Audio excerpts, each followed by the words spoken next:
The October 3rd meeting will now begin at 6:30 p.m. and I would like to introduce Commissioner Bryman to do the Pledge of Allegiance.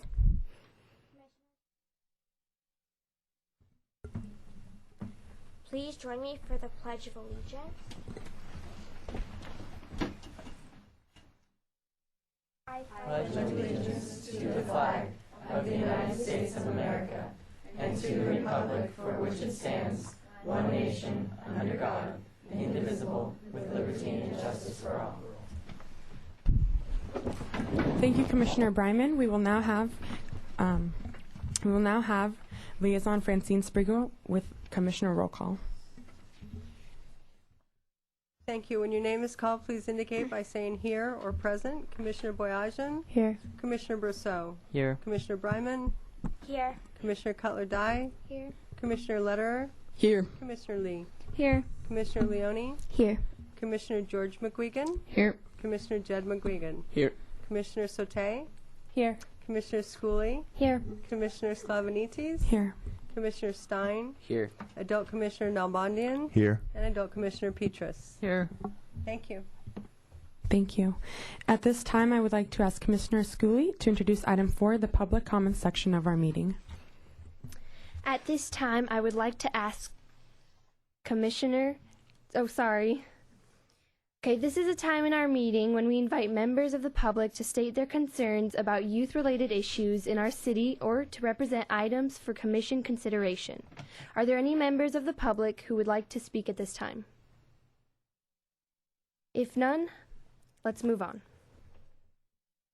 Thank you. At this time, I would like to ask our Chair of Public Information, Commissioner Sauté, to introduce item 5, guest speakers.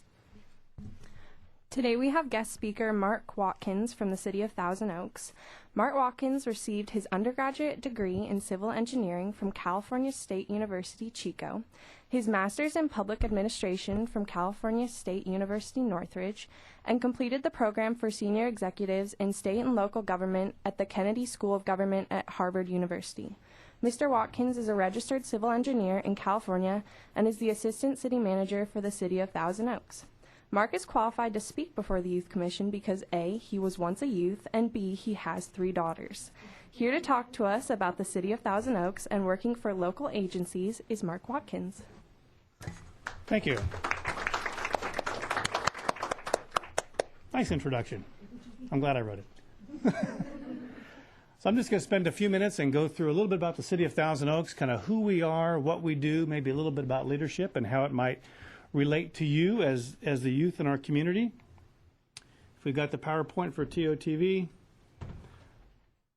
Our city council members are listed here. We've got Jackie Irwin, Claudia, Bill De La Pena, Andy Fox, and Joel Price. You'll notice there's only 4. Normally there's 5. It's an unprecedented year for us. We had 2 council members resign earlier this year, and then one was appointed, Councilmember Price, and then the other will be elected this November. So different times for us. We've gone from having a very, very stable city council to having 2 members resign, which is very uncommon. This is how the city is structured. You, as the residents of the city, choose your city council member. And so in our organizational chart, the residents of the city are on the top. The city council comes next. And after you have chosen your 5 city council members, they choose 2 employees. They choose the city attorney, and they also choose the city manager. And then the city manager appoints the rest of the staff, and the city attorney appoints their staff. And the other, of course, obviously important piece is the city council also appoints members to the various boards and commissions, and that's how you got appointed to this commission. We've also got traffic commission and planning commission and others in addition to the youth commission. And then you've got the various departments below the city manager that deal with the functions of the city. Kind of just quickly about the City of Thousand Oaks itself, we are slowly reaching middle age, sneaking up on our 50th birthday. So we were incorporated in 1964, so we are now 48, almost 50 years old. We're getting there. Fairly low density city. Our population about 127,000, but in 56 square miles. So if you would compare us to, say, a city like Santa Monica, which has maybe close to 100,000 people, but only 15 square miles. The city was based on that density. It was a city that wanted to be very rural, it wanted to be very open, and that's what we've achieved. Because of that, we also have 15,000 acres of open space within the city and surrounding the city. So generally speaking, as you look at the open ridge lines around you, the open areas around you, those are all either owned by the Open Space Conservation Agency, Santa Monica Mountains, or another public agency. One of the things that makes this area very special. Within the council manager form of government, which is what we operate under, that I mentioned before, the city council is elected, the mayor is appointed by members of the city council. So the mayor's just one of the city council members. They're appointed on a one-year basis. The mayor runs the city council meetings and also then appoints the city council members to their various committees. The city manager is appointed by the city council, runs the day-to-day operations of the city, and then all of those folks are beholden to the residents. If you want to know kind of how a city prioritizes its funds or how it views the priorities within a city, one of the best ways oftentimes is just to look at the city budget. And if you see where the city's putting its money, then you know where some of those priorities are. So I just looked at just the general fund. The city has a lot of funds. We've got water fund, wastewater, libraries, theaters, golf. But the general fund is the fund that the city has the most discretion in. And so if you look at general fund, you can see that by far the majority of money goes towards public safety. So almost 40% goes to police services. After that, you've got public works. Public works is all of the infrastructure you see within the city. So I assume that everybody got here traveling on one of the nice streets within the city of Thousand Oaks. Am I right? Did anybody hit a pothole on their way here? No, you're welcome. Okay? So the streets in the city, all the infrastructure in the city is well maintained. That's public works. They also, within the areas that we serve, water and wastewater, when you turn your tap on in the morning, that's where your water's coming from. It goes down the drains to a wastewater plant. They also deal with stormwater, traffic signals, all the landscaping, and those types of things. That's the next. Beyond there is facilities and finance, so the building we're sitting in here, our library facilities, and those types of things. And then we kind of work on down through community development, cultural services, some support down to capital improvements. If you look at that on kind of a per capita dollars per day basis, it's kind of fun to look at. And so you see, again, these are the same numbers, but it's costing a total of about $1.60 per day per resident to provide all the city services. The number one, again, is police services, 57 cents. If you don't feel like you got your 57 cents worth of service today, there are ways to get closer contact with our police. One of the ways, of course, would be to speed on your way home, maybe run a red light, and then you'll get your money's worth guaranteed. So however it works for you. But that's about the cost, just to kind of put it in perspective. And so one of the things I wanted to touch on a bit was local government careers, because I'm assuming that several of you at least are planning on having jobs in your life. How many of you are kind of thinking, well, maybe I'll graduate high school and then I'm going to go to college and get a job? Okay. How many of you have already graduated college and you're thinking that maybe at some point, okay. So let me, a little bit just on local government careers. And I talk about local government, there's lots of layers of government, right? You've got the federal government operating out of Washington. You got the state government, in this case, Sacramento. But local governments, to me, local cities, the county, those are the government areas that are closest to the citizenry. We feel like we're the ones that are most accountable. It's a lot easier to come to a youth commission meeting. It's a lot easier to come to a city council meeting than it is to go watch the legislature in either Sacramento or Washington. So we're very close in the cities we serve. We feel like, generally speaking, if you call and you call my number any day, I answer the phone. You're not going to get an answering service. You're not going to go through somebody. If I'm in a meeting, obviously I can't. But you can call and you can talk to the mayor. You can call and talk to the city manager. You can call and talk to almost anybody any day of the week. Let them know what your issues or concerns are, and you're going to get somebody on the phone. So we're a very close level of government. There will be jobs within the local sector, and this is important to keep in mind. The reason is the average age for employees within the city of Thousand Oaks right now is 49. So quite frankly, along with the city getting a little bit older, so are the city's employees. And that's not a bad thing. We've got a lot of long-tenured employees here that have brought and made their career here. But there's going to be a lot of retirements over the next number of years. And so we really want the youth within our community, the people that have grown up here and understand what a special place this is, to think about some of the local agencies as a career path. Public service, I just put a few quick bullet points down, but it's meaningful, challenging work. You can see the fruits of your labor. It's really fun. My background is as a civil engineer, and so it's really fun to drive around and say, oh, yeah, I built that park, or I built that bridge, or there's pipelines there, or that water tank. I know what that serves. And you feel a real connection to your community. There's roads that you've built. There's other improvements you've made. There's going to be a demand for those services. The challenge within the public sector these days is that the demand for service hasn't diminished, but the revenues have. And so it really calls for creative people who are willing to bring their energies back to their local communities and say, I want to make a difference. I want to do something here. I want to do something that I find rewarding, that I can see the fruits of my labor on a day-to-day basis. And there's truly a need for those leaders. Some of the local agencies in our area, one of the most obvious that you run into every day that you at least think about is the Canal Valley Unified School District. You guys are partaking in the local schools. I say the ones you think about because as a public works, having a public works background, a lot of the services the city provides you don't think about.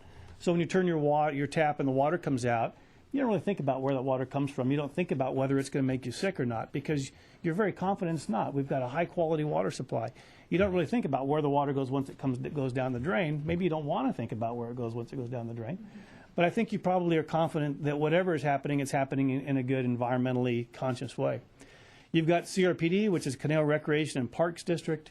Their motto, Parks Make Life Better. You've got the Ventura County Sheriff's District. You've got the County of Ventura.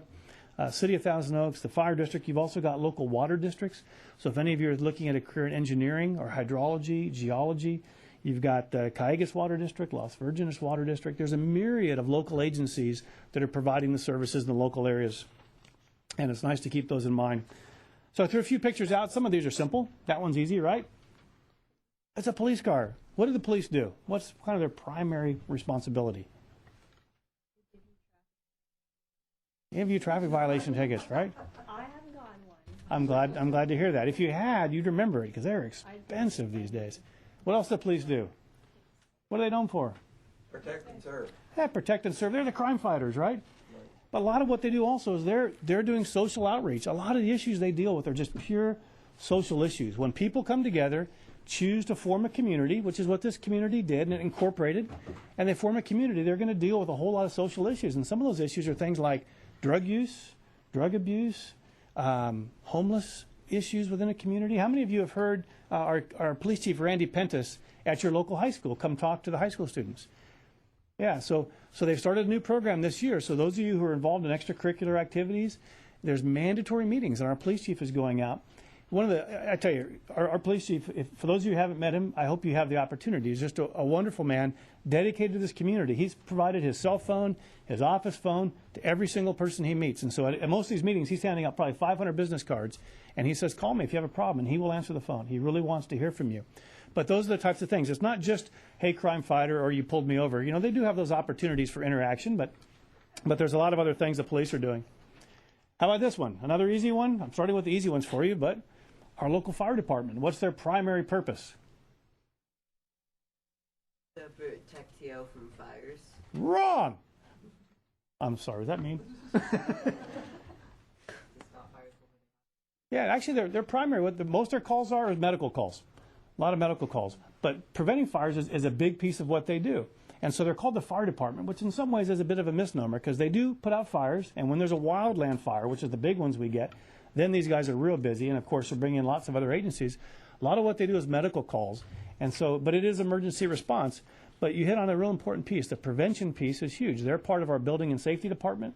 They're part of reviewing building plans, looking at things ahead of time, making sure that buildings are safe. Like this, you notice this room's got 2 exit doors. And so if there still was something that happened, there's 2 ways to get out rather than just one. They're looking at our open space. They're looking at defensible spaces. They're looking at brush clearance around homes. So when these big fires have come through, how many homes have we lost in Thousand Oaks? Yeah, none. None, right. Some of these other communities are losing a lot of homes and things. It's because they're proactive. And so the reason I bring this up is I'm thinking, you know, as you think of careers, as you're thinking of things, it's not just a clear cut. If you're a policeman, you're pulling people over, or you're CSI detective. There's a lot of other things that are going on in the police department. If you're interested in fire, there's a lot of other things besides being a frontline fireman. Okay, we'll move on to some other pictures. What's this a picture of? That's kind of a hard one, although there are some nice colors in the picture. So this is the new Kanejo Creek Bridge. It's down at the base of Hill Canyon Road off of Santa Rosa Road. But the big yellow thing in the foreground is a crane, and in the background is the bridge. And I had to throw some bridge pictures in as a civil engineer. But that's one of the funnest things you can do is to build a bridge. So this is a bridge the city built. The grand opening was just about a year ago. And it's a great story because there wasn't enough money for this bridge. And we literally found a used bridge for sale in Nevada. And that's our used bridge. And it's a beautiful bridge. And it had been built and sold to a little town in Colorado. And it didn't meet their specifications. And they didn't want it. And so there was a used bridge for sale. How can you beat that? So we got this bridge for less than $100,000. built a couple of concrete abutments on either side, and brought in this monster-sized crane to swing this bridge and put it into place. So it was a really exciting project. Ended up saving hundreds of thousands of dollars. It's a very well-used bridge. It gives access to a portion of the Western Plateau and those areas of the open space out there that otherwise are very hard to access because you had to cross the creek. And so for mountain bike riders, equestrians, and hikers, it's been really well received. But it's fun. If you're working for a local agency, you know where some of these needs are. You know where we need to get stuff, and you end up having to get creative on how to build some of these things. But our engineers had a ball putting this together and watching a bridge like that go in the air and swing out over the creek. Makes for a pretty fun day. So another couple of pictures, throw these ones out. The guy in the top left, he's a chemist, works down at the Hill Canyon Treatment Plant. And so the city employs chemists.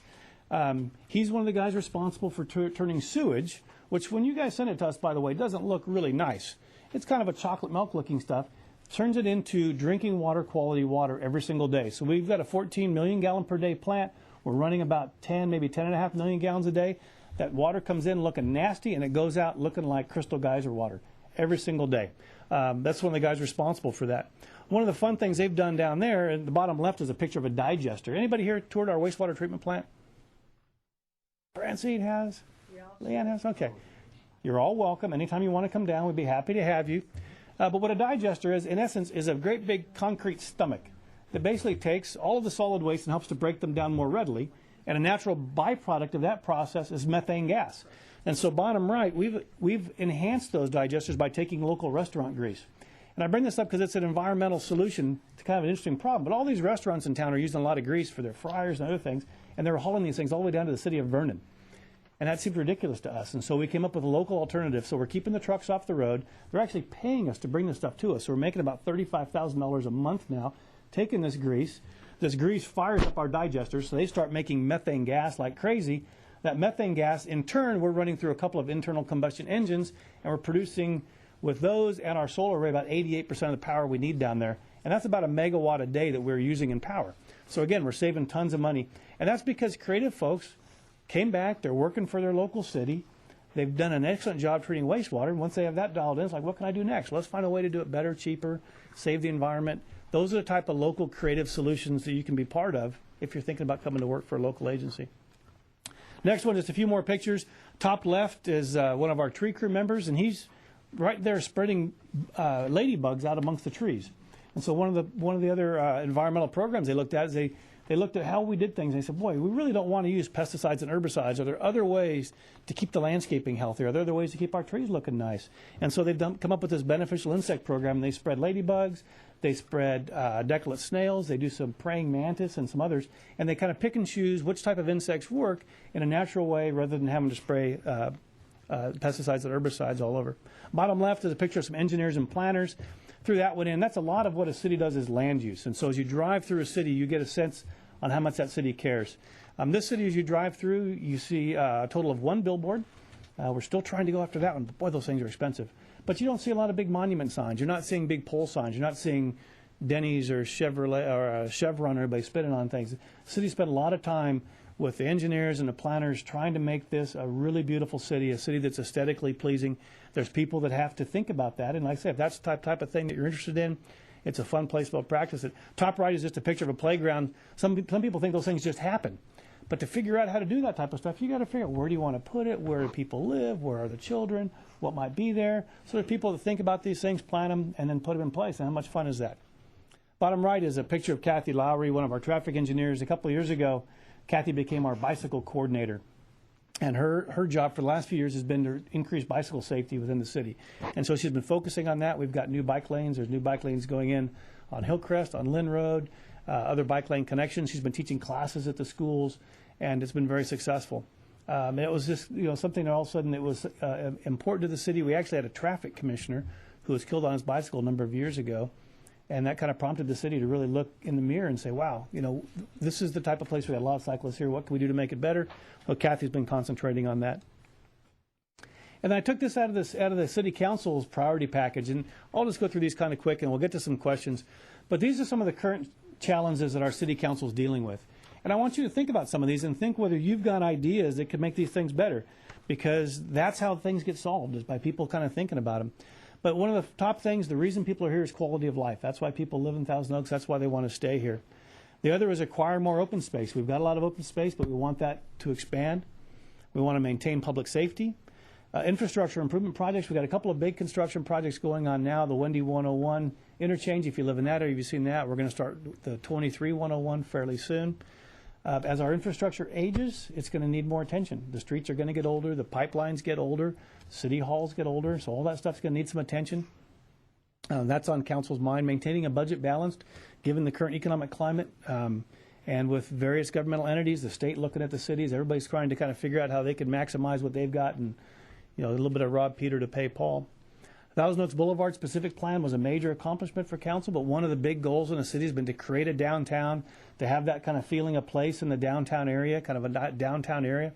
And so it's kind of started a little bit. You've got Civic Arts Plaza, you got the lakes next door, Gardens of the World, and you need a little more here. You need a little more synergy for all that stuff.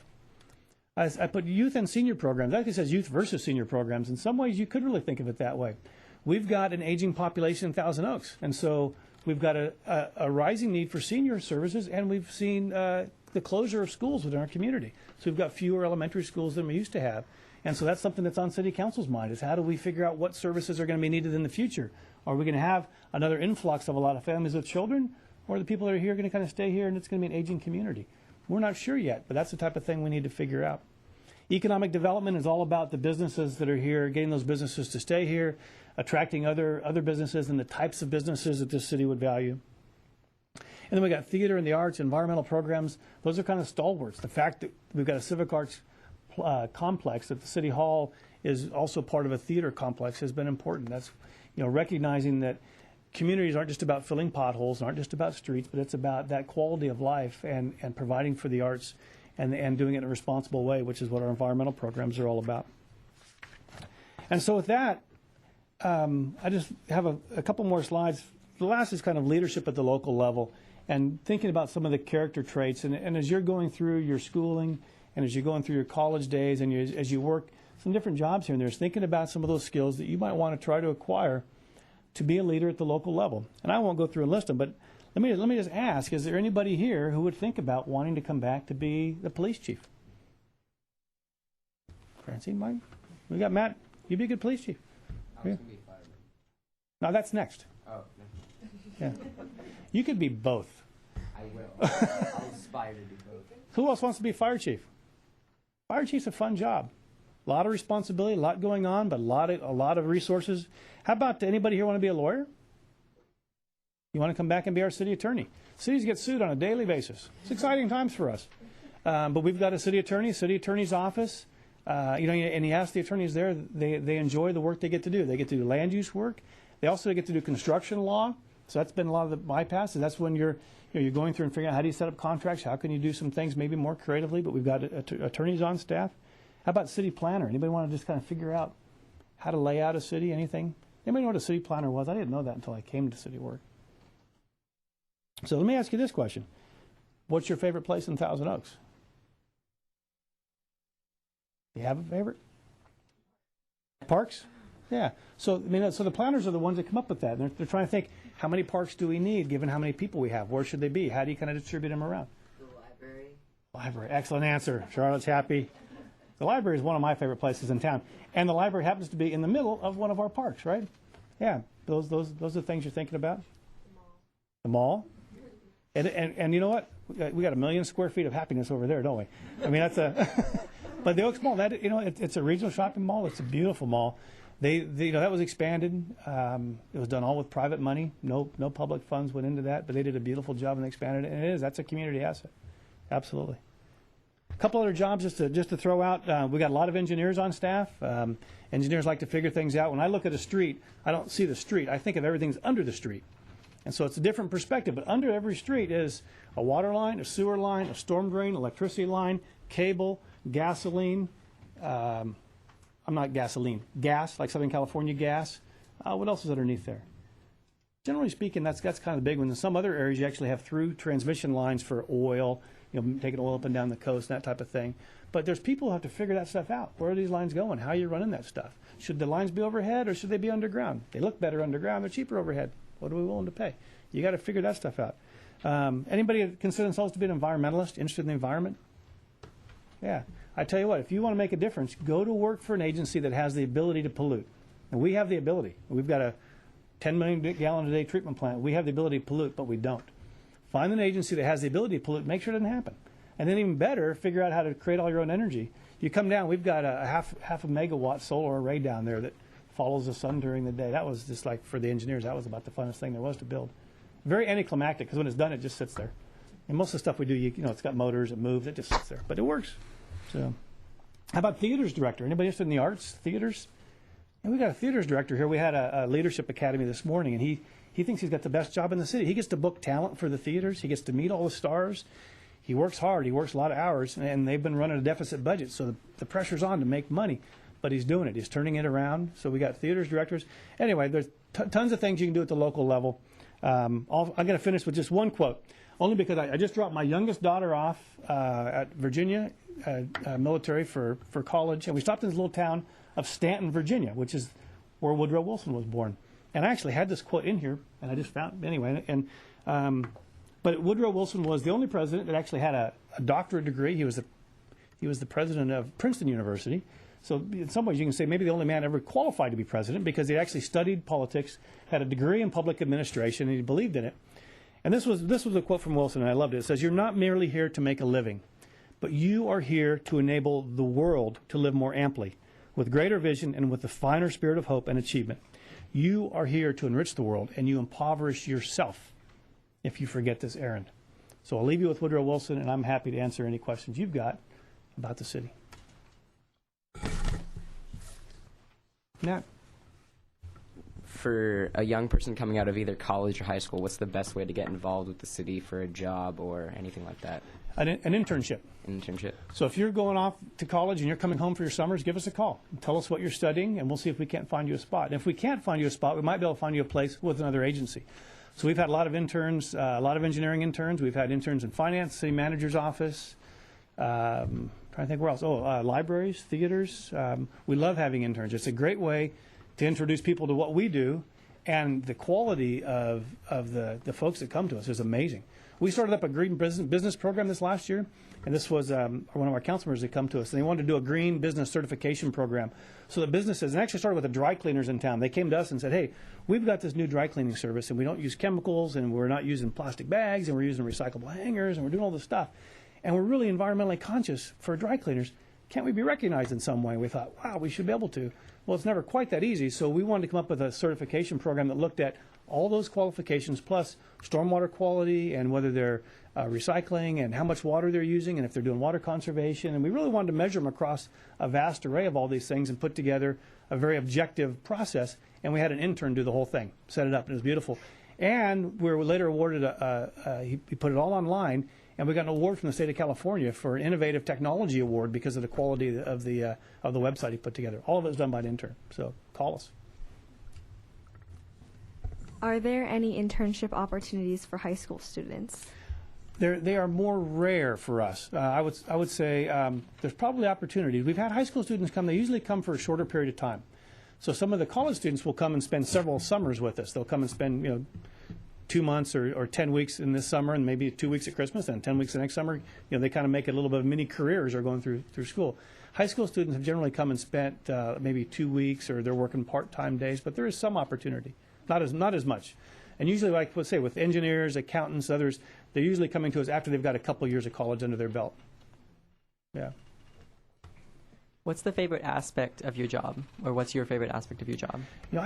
I changed jobs recently, so I guess I didn't introduce myself in the beginning. I didn't need to. Joelle had done such a nice introduction. But my background is as a civil engineer, and I was the public works director for 7 years. And just, I guess about a year and a half ago, I moved up to the city manager's office. And so for me now, I've gone from having public works, which is all the physical assets of a city, to having everything. So we've got libraries, and we've got theaters. And so to me, it's the fact that every day is something new. You just don't know what's going to come up, what's going to happen. A quick example. Since the theater opened in 1994, Marriott has been our vendor of concession services. So if you came to the theater to see a show, if you bought a cookie or a bottle of water or a beer or anything else, Marriott was the vendor providing that service. They gave us notice in June that they were going to stop providing that service July 1st. That's what their contract said. They had to give us notice by July 1. And it's hard for us to respond that quickly and get somebody new in there. So all of a sudden it's like, wow, we got these shows coming up. We don't have concession services, hold the presses. How are you going to fix this? And so we found ways to continue to provide services. And, that was kind of outside of the normal stuff for me. But a bunch of folks within the city came together, found a solution, and concession services are back. But I say you walk in the morning, you don't know that's the problem you're going to be facing. There's always different things. What else? Do I talk too fast? Okay. I told Alyssa she couldn't ask any questions. Everybody else was open, so yeah. Well, I appreciate your having me here, especially for your first official meeting, I guess, of this school year. And I wish you the absolute best during the year. One of the best things you can do, by the way, for local agencies is get involved now, which you've already taken that step. So being a member of Youth Commission is wonderful. You will, throughout your year, learn more about the city and the things going on here. And everybody here is available. Your council members are fabulous. Don't hesitate to call any of them. Everybody's phone numbers, email addresses, all on the website. It's easy to find. Oh, I have to go to my last slide, or they'll kick me too. But this is if TOTD still has our PowerPoint up. There's our last slide. You can find us in a bunch of ways, but we do have our Facebook page, and it's wonderful if you check in there. You can follow us on Twitter. We're on Google. We're on YouTube. Tons of videos and things. There's all kinds of information there you can find out about us. And if you have any more questions, please call. So, Effie. I have a quick question. All right. Are there any other boards or commissions that students or people in high school can join? Oh, great question. I don't know if there's an age limit for the other boards or commissions. Is there? Francine, are you aware of? So, you probably can't be on the Council on Aging, but there's probably a limit on that one.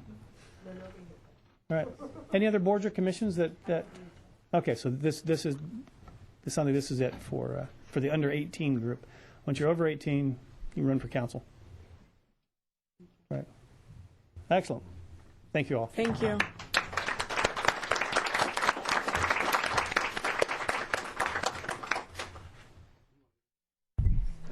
Thank you so much for that report. Item 6 on the agenda is project reports, and the Youth Commission undertakes a number of projects during the year. I will introduce the following commissioners who will oversee the coordination of these projects and ask them to present summaries and provide any updates. So first we have the Youth Master Plan Implementation Recruitment Meeting, and Commissioner Brousseau will talk about that. So for those of you who don't know, every other year, the Youth Commission holds a youth summit where we talk about major issues that the youth face in the community. And we work over the next year to implement solutions to those problems. So if you'd like to be a part of it, you can come to our first informational meeting on October 9th, next Tuesday from 6 to 7 p.m. in the community room of the Thousand Oaks Library. And we're going to be discussing 4 major projects this year, including the Youth Resource Center, or the Resource Center, that's going to be opening up at the Thousand Oaks Mall, the environment and drug and alcohol abuse, as well as recreation. And it's a great way to get involved in your community and with the Youth Commission, so we will see you there. And thank you so much. Thank you, Commissioner Brousseau. I would now like to introduce Commissioner Cutler-Dye to talk about the One City, One Book Teen Day. Thank you. Today we are pleased to introduce total members Valia Yu, Caleb Fratali, Leah Chavez, and Faria Hamid, who will update us on upcoming events at the fabulous Thousand Oaks Library. Hello, my name is Leah Chavez. I am a sophomore at Westlake High School. This is Caleb Fratali. He's in 9th grade at Thousand Oaks High School. And that's Fariha Hamid. She's a sophomore at Westlake High School.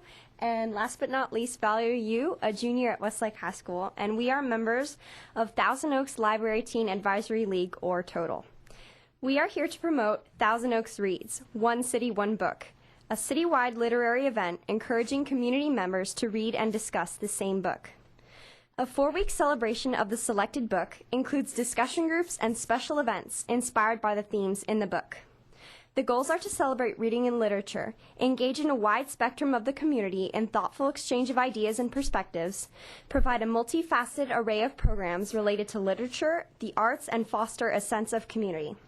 A driving notion of the program is, when we open a book together, we close it in greater harmony. One City, One Book is sponsored by the Thousand Oaks Library and Friends of the Thousand Oaks Library and receives generous support from local businesses and organizations, including the Youth Commission.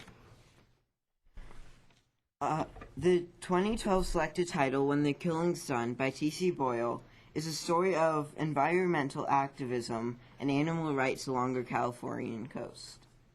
Principally set on the wild and sparsely inhabited Channel Islands off the coast of Santa Barbara, T.C. Boyle's powerful novel combines post-parenting adventure with a socially conscious, richly humane tale regarding the domain we attempt to exert, for better or for worse, over the natural world. Alma Board Takasu is a National Park Service biologist who is spearheading the efforts to save the island's endangered native creatures from invasive species like rats and feral pigs, which, in her view, must be eliminated. Her antagonist, David LaJoy, is a local businessman who, along with folk singer Anise Reed, is fiercely opposed to the killing of any species whatsoever and will go to any lengths to subvert the plans of Alma and her colleagues. Their confrontation plays out in a series of escalating scenes in which these characters violently confront one another and tempt the destructive power of nature itself. Boyle deepens his story by going back in time to relate to the harrowing tale of Alma's grandmother Beverly, who was the sole survivor of a 1946 shipwreck in the Channel, as well as the tragic story of Anise's mother, Rita, who in the late 1970s lived and worked on a sheep ranch on Santa Cruz Island. In dramatizing this collision between protectors of the environment and animal rights activists, author T.C. Boyle examines one of the most essential questions of our time. Who has the right of possession of the land, the waters, and the very lives of all creatures who share this planet with us? When the killing's done, will provide no transparent answers.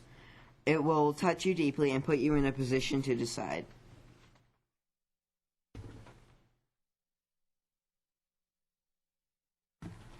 The 4-week One City, One Book celebration begins October 6th with an acoustic folk concert by John Batdorf and concludes on November 3rd with a visit from author T.C. Boyle here at the Civic Arts Plaza Cavalier Theater.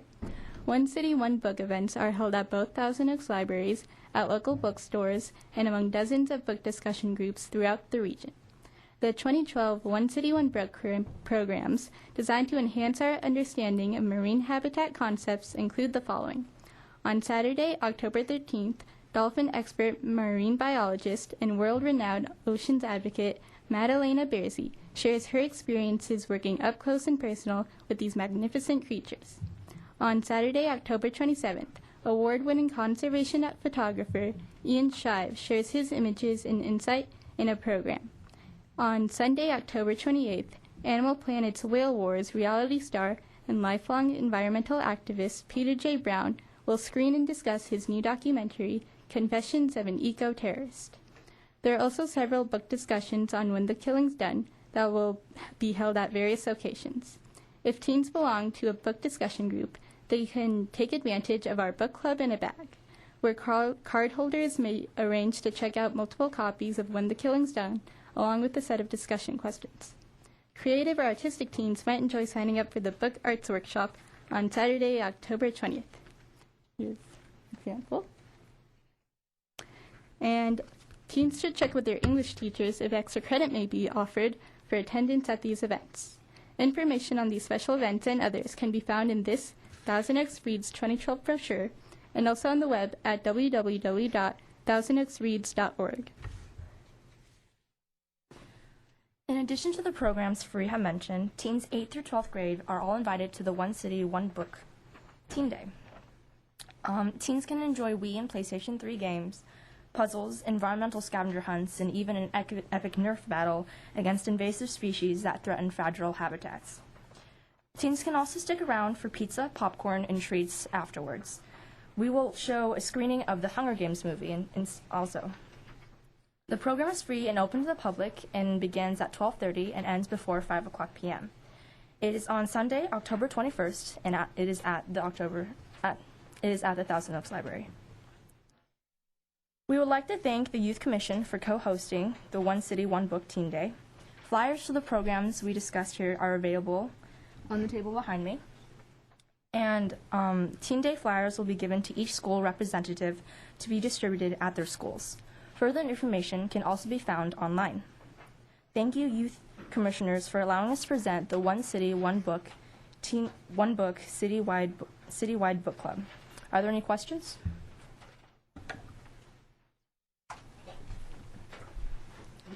The One City, One Book Teen Day, does that range from 9th to 12th graders, or can middle schoolers also attend?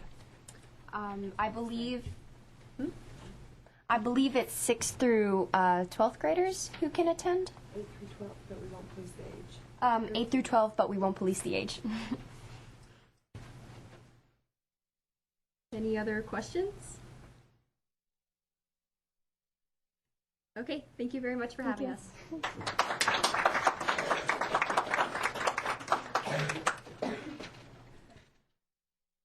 Thank you for coming. Okay, now we have Commissioner Leone with the Mayor and Young Women's Leadership Seminar. Hi, I'm Commissioner Leone, and I'm the chair of this year's Reaching Your Potential Young Women's Leadership Seminar. This event is hosted by Mayor Jackie Irwin in the Thousand Oaks Youth Commission, and it's open to, it's actually invitation only for junior girls in our community from the local schools, and it's on Saturday, October 27th, 2012, from 8 a.m. till 12:30 p.m. It's in the Grant R. Brimmel Library. Topics and speakers include an Imagining Your Dreams goal-setting exercise hosted by Melinda Crown, the CEO of Girls in Power Incorporated. A Following Your Dream entrepreneurship hosted by Arlene Scavone, the owner of Sweet Arlene's Cupcakes. The Speaking the Dream You in Public Speaking seminar hosted by Katie Porter and Elisa Meffin from the Thousand Oaks Toastmasters at Lunch Club, or Total. And a Building Your Dreams, How to Build Your Confidence and Avoid Negative Stressors from guest speaker Hannah G. Grossman from the Los Robles Hospital and Medical Center. So it should be a great event, and we hope to see some of you there.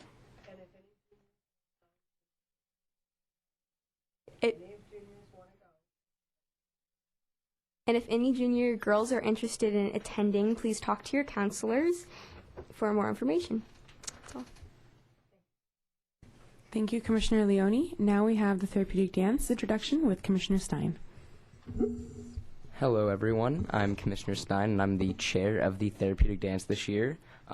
We are currently going to decide on a theme for this year's Therapeutic Dance in the next 2 weeks. If you don't know what the Therapeutic Dance is, it's a prom/homecoming dance for people with disabilities ages 13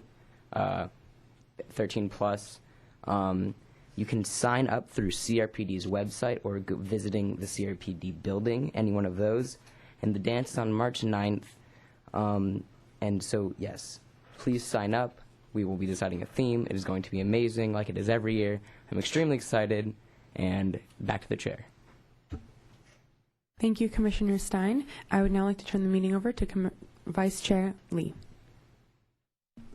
Thank you, Chair Sclavenici. So item 6 is a school and liaison report. So in addition to being an advisory board to City Council, the Youth Commission also appoints commissioners to act as liaisons to various youth organizations. So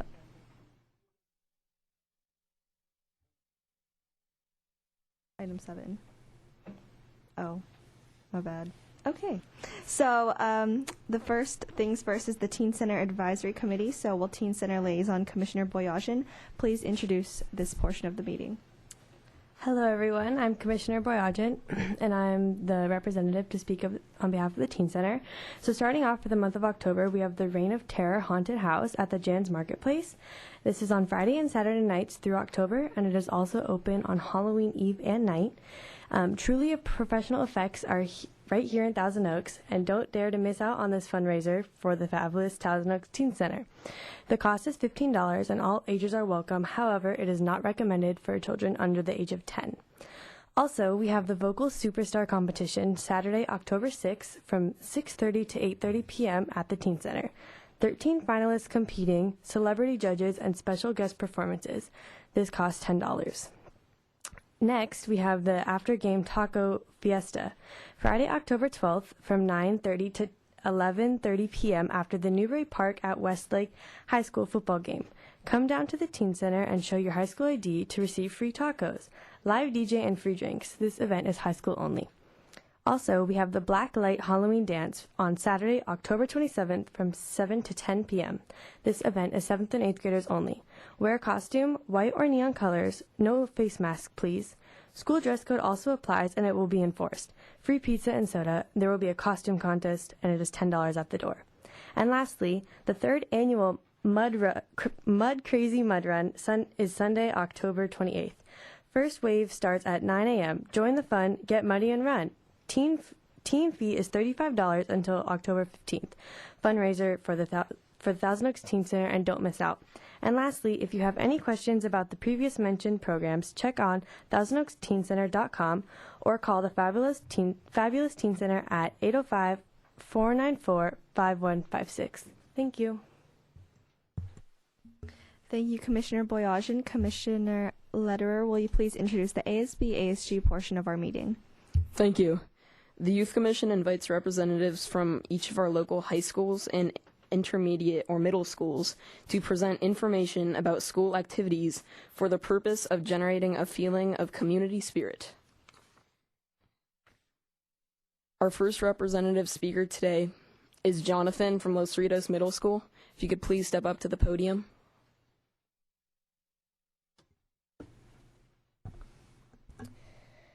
Hi, I'm Jonathan Bryman. I go to Los Cerritos Middle School. I'm in 7th grade. And students at Los Cerritos have been raising money for ASB funds with our magazine drive. We have already had lots of fun at our 6th grade ice cream social and our back to school dance for all grades. Over 40 LC crew and builder club and teachers joined together to participate in the Kanejo Walk for Healthy Schools. Our leadership students will be attending a 3-day retreat this weekend at Camp Hess Kramer in Malibu to learn team building, cooperation, and most importantly, leadership. Upcoming school-wide events are Sports Dress-Up Day, Sportorama, which is for 6th graders, our Halloween dance, and Red Ribbon Week activities before our first rally of the school year. Thank you. Thank you, Jonathan. Our next speaker is Grace from Kalina.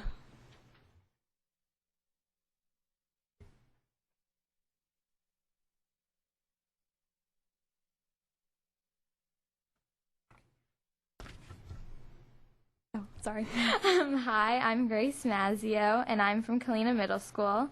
And one of the great things that we do at Kalina is our new school program called WEB, which stands for Where Everyone Belongs. And it is a group of 8th grade students who help new 6th graders feel more comfortable at a new school. Also, this past Friday, we had our Cody Kalina Colors runway show, and so many people participated, and it was a great way to show school spirit. Hi, I'm Grace Chatel Hakam, and I am also from Kalina Middle School. This year, Kalina's Halloween Carnival is coming up soon. At the carnival, there will be many fun activities such as the Whirly Bird Ride, a variety of booths, and of course, a haunted house. Kalina just finished our annual magazine drive and cookie dough sales. Kalina's goal was $90,000, and we are close to achieving that goal. Thank you.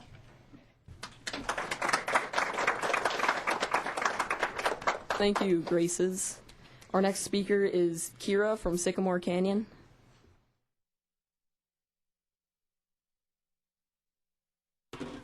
Hi, I'm Kira Bird from Sycamore Canyon ASB, and upcoming events that we have are Fright Night Dance this Friday, October 5th, and we have our Blackout Cody Day this Friday also, and our Renaissance Rally with a magician performing.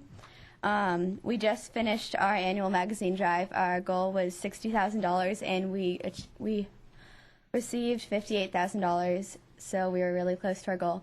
And we have we just finished a mystery box fundraiser, and we are still receiving the money. Thank you.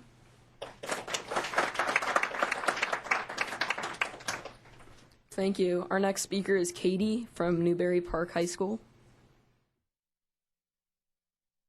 Hello, I'm Katie Owens from Newberry Park High School. And just to recap of what went on in September, we had our homecoming game last Friday, and we beat Royal. Go Panthers. And if you missed any of that football game, or if you'd like to see that football game, you can see all the coverage at www.pantherprowler.org. Each report includes highlights from the game, the halftime show, as well as interviews for related events. Full coverage of things like freshman orientation, tailgate parties, and more are all on that website. So check it out. And we sold out for our homecoming dance, and it was no wonder because it was a blast. The DJ was amazing, and the decorations were wonderful. Just a reminder, School Sense is kicking off, so bring in your movie code ticket stubs or any receipts from any restaurant or the food court to the kiosk in the mall or to the office. We receive points for that, and we get money. It's awesome. College and Career Center would like you to know to be prepared for the SAT. Canal Valley Unified School District Adult Education is offering an SAT prep workshop on October 20th and the 27th. You can pick up a flyer in the office or call the number 805-497-2761. And as for athletics, many cross-country runners are hitting their personal records. Men's water polo is doing great. Women's golf has putted in many wins, and women's tennis is doing fantastic, and women's volleyball has a game tonight, so go Panthers. October 12th is our club day. This is a day where clubs get to put their name out there, sell some great food, and hopefully get some new members. Clubs present will be clubs like the White Rice Club, the Spanish Club, FCA, Peer Counseling, the Recycling Club, Junior State of America, the Taylor Swift Club, Future Business Leaders of America, and many, many more. So that's what's going on at wonderful Newberry Park. I'm Katie Owens, and have a great evening. Thank you. Our next speaker is Ulysses from Westlake High School.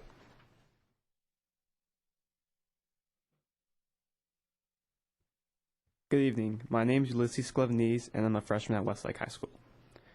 Now that we're back to school, we have many special events. Friday, September 14th, was our homecoming rally and football game. September 15th was our homecoming, which was season-themed, and the gym was full of dancing students. This month is also filled with many activities. This Friday, we have our honor roll barbecue during lunch. Congratulations to all who made the list. Sunday, October 7th, will be our children's orchestra concert. We encourage all of you to attend. Wednesday, October 10th through Friday, October 12th, we'll be voting for freshman class officers. Show your support and vote. Tuesday, October 16th, will be our band concert at 7 p.m. October 19th will be our club rush, where pre-existing campus clubs get the chance to recruit new members. Wednesday, October 31st, is our Halloween dress-up. Be sure to dress up. Upcoming events include an ASG fundraiser at C Cost on Westlake Village on November 1st, and calming planning time on Wednesday, November 7th. Well, lastly, I would like to wish those who taken this SAT this weekend good luck, and if any extra practice is needed, there will be a PSAT on Saturday, October 20th. You can sign up in the student store until this Friday. Thank you.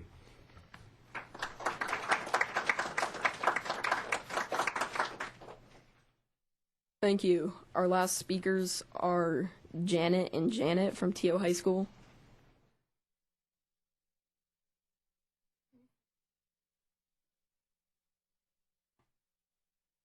Hello, my name is Jeanette Angel, and I'm a junior. And I'm Jeanette Jamarena, and I'm also a junior at Thousand Oaks High School. We're here from Thousand Oaks High School's ASB. Recently, we were going to be preparing for our 50th anniversary homecoming. To start off the week, on Monday, October 8th, we have a rally coming up for homecoming, and it's going to be our Somewhere in Time rally too.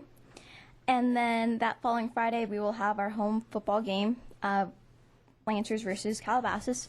And then during the halftime show, we will be showing our floats that we have been working on so hard. And our homecoming dance theme is Dancing Through Time in honor of the 50th anniversary, and it'll be on October 13th. And thank you for your time.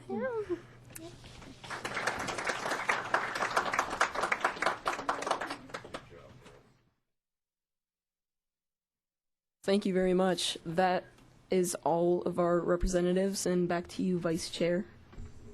Thank you to all the representatives who came out to make reports for your schools. We encourage all ASB, ASGs to send representatives each month. And so now I would like to introduce Commissioner Petrus to talk about the Kanejo Youth Employment Services. Hello, I'm the Director of Canal Youth Employment Services, and we are continuing to recruit teens 16 and up for the volunteer staffing of the of Community Connections, which is the resource center that will open up in the Oaks Mall in January of 2013. And then we also, I want to remind students that we have free tutoring services for high school students.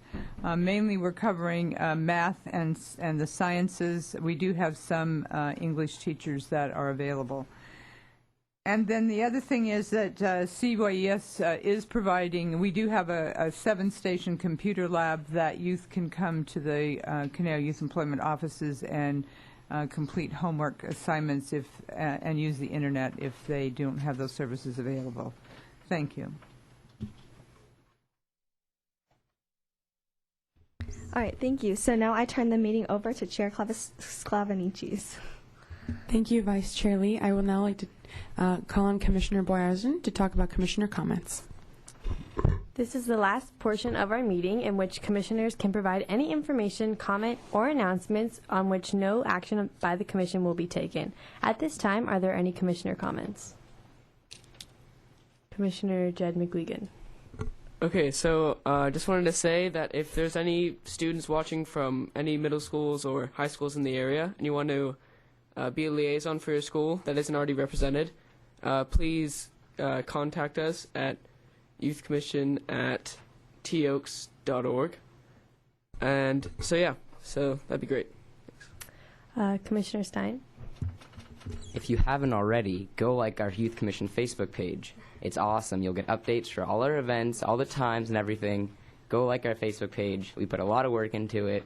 Go like our Facebook page. Commissioner Rosso. 2 quick things. A reminder, we have 2 great events coming up from the Youth Commission. The Teen Day at the Thousand Oaks Library for One City, One Book, which includes a screening of the Hunger Games and a bunch of fun games for the day from 12:30 to 5 p.m. at the library in the community room. And also make sure to come out for our implementation kickoff next Tuesday from 6 to 7, again in the community room, to be involved with the Youth Commission. Thank you. Commissioner Leone.